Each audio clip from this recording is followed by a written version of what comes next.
Ang pagsuko ng Mindanao, May 1942. Matapos bumagsak ang Corregidor at Bataan, huling depensa na lang ng Pilipinas ang Mindanao.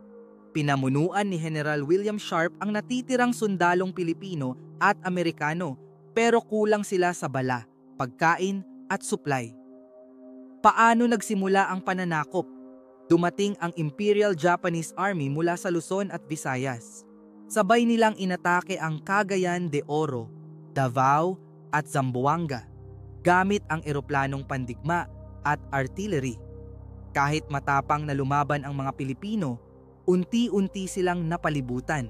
May 10, 1942, alam ni General Sharp na wala ng tulong na darating. Sa utos ni General Jonathan Wainwright mula sa Corregidor, isinuko niya ang Mindanao sa Hapon. Higit 25,000 sundalong Pilipino at Amerikano ang nabihag at dumanas ng matinding pagpapahirap. Sa kabila ng pagsakop, hindi tuluyang nasupil ng Hapon ang Mindanao. Patuloy na lumaban ang Moro warriors at mga gerilyang Pilipino. Ginamit ang kabundukan at gubat upang salakayin ang kaaway. Dahil dito, hindi naging madali para sa Hapon ang kontrolin ang isla. At hanggang ngayon, ang Mindanao ay naging isang lupang hindi kailanman ganap na nasakop. Isang patunay ng tapang at paglaban ng mga Pilipino sa panahon ng digmaan.